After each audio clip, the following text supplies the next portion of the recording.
E sempre que a gente conversou, eu vejo que você leva muito, assim, a importância da parte cognitiva mesmo, assim, da mente, etc, né? Na tua lá que você tá como nutricionista da mente, né?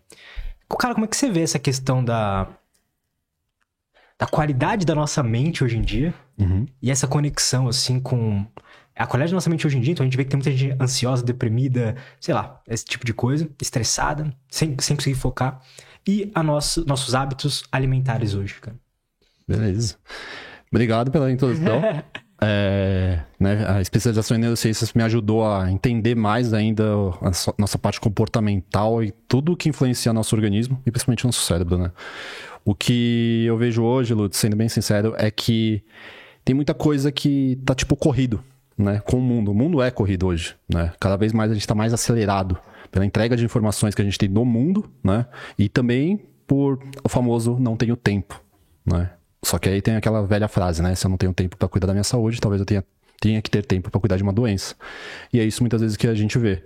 Correndo atrás de um problema, onde ainda, né, o que nós todos vemos na ciência, que o melhor é evitar ter um problema de saúde.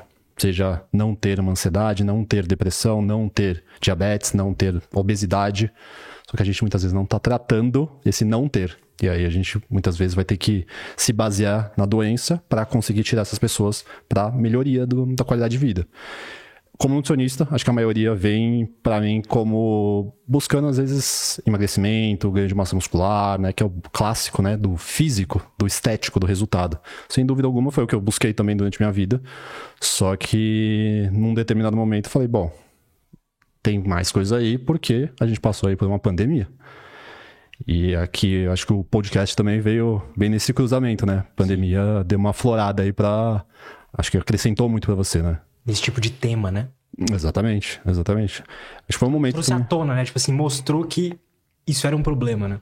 Eu não sei se foi a pandemia, tipo assim, agravou, a gente já tava meio doente, sabe? A gente só não percebia.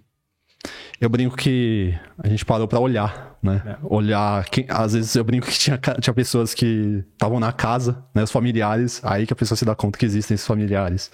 Que mudou muito a dinâmica, né? A dinâmica hoje é muito online, o home office. Isso mudou para muitas pessoas, até mesmo pro meu atendimento.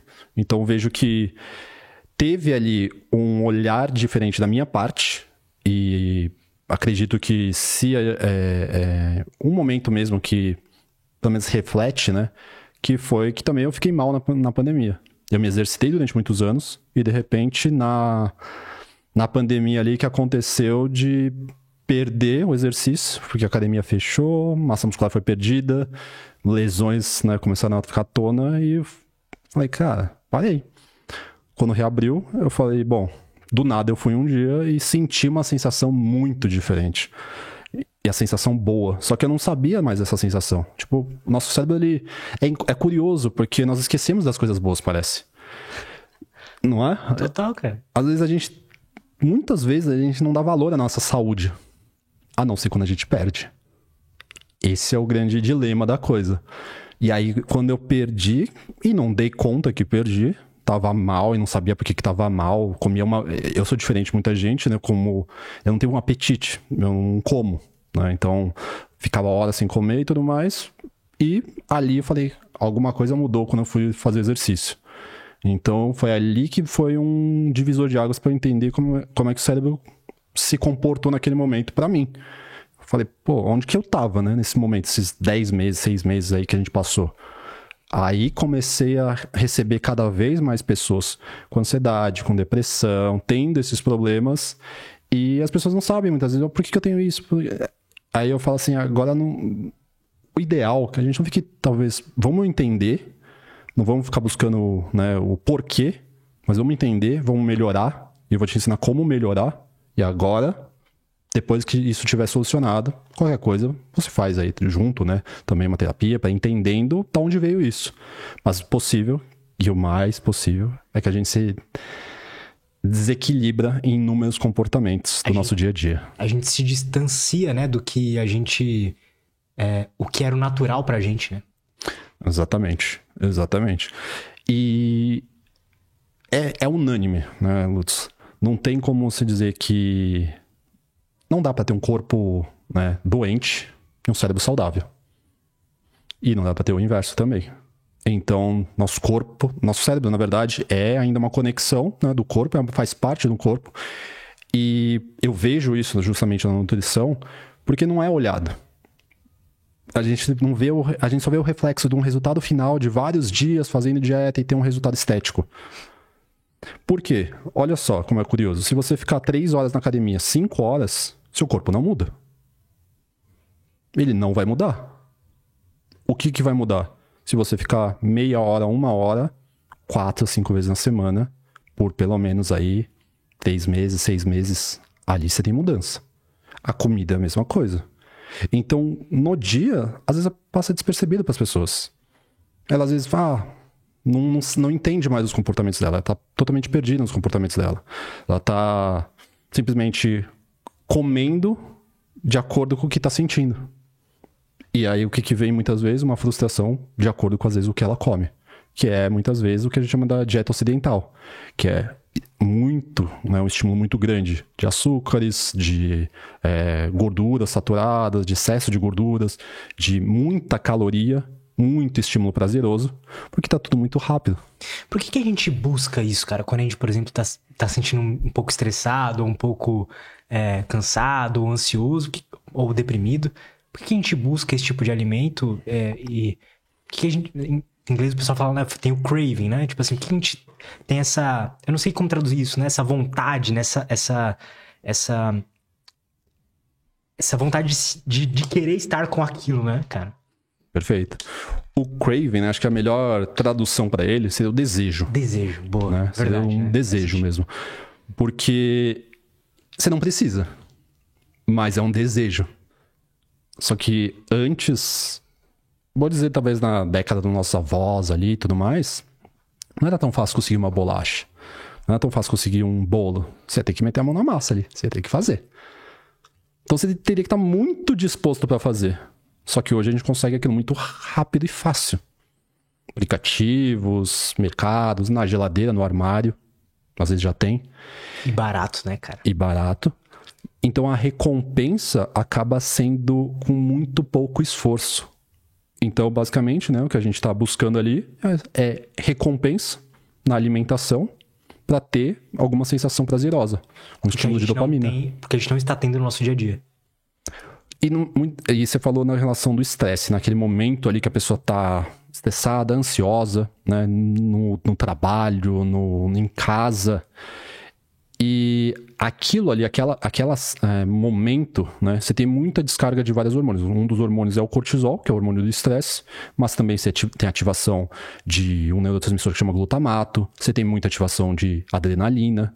Isso daí, por sua vez, né, as sensações que passam no organismo é para reagir frente a uma diversidade que está acontecendo.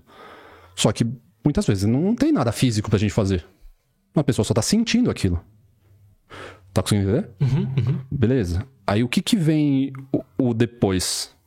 Um conforto emocional com a comida. Só que a gente muitas vezes é meio que ensinado isso desde criança. Várias sensações que a gente tem. Nosso sistema emocional, já quando somos muito, muito novos, né? Bem criança, bem... Depende mais ou menos da idade ali, mas pode ser já os seus 3, 5 anos. Muitas vezes nós somos recompensados pelo ambiente por comida. Aquela troca. Uhum. Sabe a velha troca? Se você parar de chorar agora, eu te dou o sorvete. Sim. Não é assim? Uhum. Conhece mais ou menos essa história? Conheço. Essas recompensas, né, que vai tendo, vai montando uma circuitaria de aprendizado. Mas eu na minha cabeça, cara, eu imaginava, e eu acho que não é, então, pelo jeito não é uma coisa só, mas eu imaginava que esse craving, puta, eu tô estressado, deixa eu comer aqui uma bolacha. Isso era uma coisa mais a nossa evolução mesmo, não necessariamente da cultura que ensinou pra gente sei lá, que aquilo era uma boa recompensa, sabe? Imaginava que era natural nosso querer algo doce e gorduroso, sabe? Então, mas tem um grande detalhe. A gente não conseguia. Antes não tinha como. Então tava tudo bem. Porque, assim, faz parte... Nós temos emoções ruins. ao longo de um dia mesmo. É verdade. Faz parte.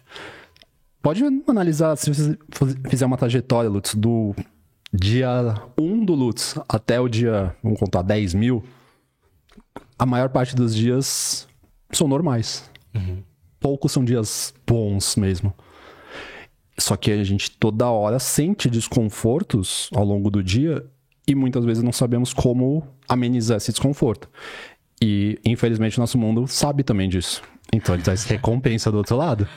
Estímulos rápidos, né? Estímulos de prazer, seja com celular, uma rede social, uma pornografia, compras online. E o que sempre existiu para o ser humano. Na comida. Porque esse sistema, né, tanto de prazer, de dopamina, aquela sensação de bem-estar que a pessoa tem ao comer alguma coisa. E aí, quando eu falo comer alguma coisa, até mesmo ficar saciado com uma boa refeição. A sensação traz, só que ela é muito menor do que a euforia que um estímulo de prazer de um doce, de um fast food traz. A euforia que aquilo traz, a sensação ela é muito mais intensa. Então, por isso que a gente busca muito mais do que a sensação de só se saciar com uma refeição de frango, brócolis e arroz, vamos dizer assim. Caramba, cara.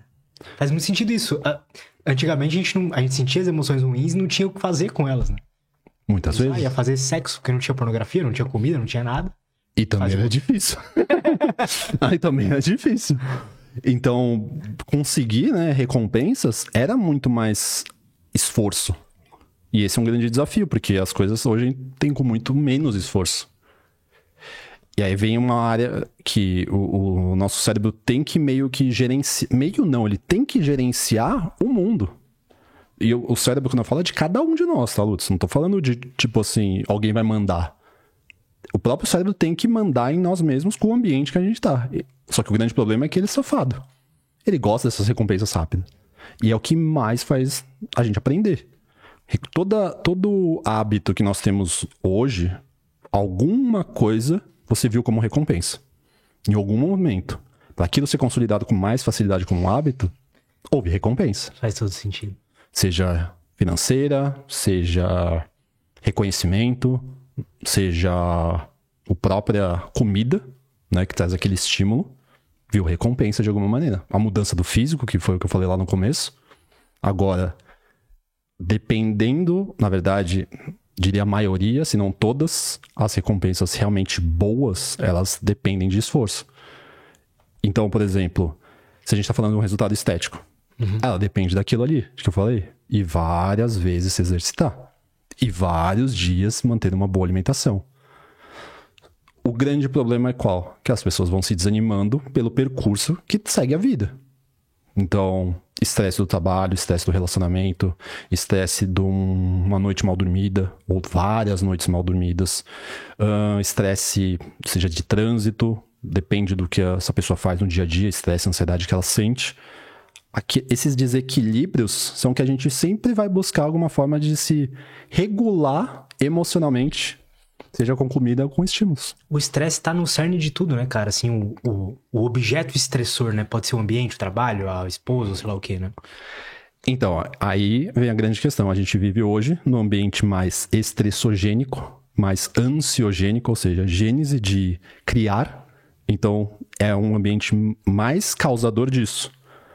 E é normal que vai ter comparações e tudo mais. Então, cada um tá num determinado momento de vida. Então, eu acho que o podcast é muito bom porque as pessoas conseguem ouvir e absorver e aumentar o nível de consciência onde elas estão para conseguir melhorar. Só que algo tem que ser feito para conseguir melhorar. Então, tem que sentir algum desconforto. E qual que é a dificuldade? A própria área do cérebro que tem que resistir é a mesma que também vai aprendendo a conseguir fazer esses comportamentos ruins. Então tem uma área que é o córtex cingulado médio anterior, você vai conseguir fazer com que naquela hora que você tá, digamos, é aquele dia que você não tá afim de se exercitar. Tá chovendo, você fala, pô, não vou hoje não, pô, já fui ontem, já fui anteontem. Só que é a mesma área que quando você fala assim, não, quer saber, vou trocar de roupa e vou. E você vai, você tá vencendo vários desafios que tá mesmo acontecendo no seu ambiente e que tinha tudo pra você falar não, mas você falou, vou lá sim. Então você consegue. Mesma coisa na alimentação. Vários momentos que você tem que falar não para um determinado alimento que você gosta muito, porque você sabe que, de acordo com o seu objetivo, seja de emagrecimento, enfim, o que você está buscando ali naquele momento, precisa diminuir aquele consumo, porque ele está já ficando habitual, né, e que se torna um hábito mesmo, essa pessoa ela vai falar vários nãos e essa área do cérebro vai se fortalecendo com esses nãos. Deu pra entender? Tipo um músculo. É literalmente tipo um músculo. Quanto mais você repete, mais forte ele se torna. Só que também quanto mais repete coisas ruins... mais forte aquilo vai se tornando também. Mais forte aquilo se torna. Mais potente é a força ruim ali, né? Exatamente.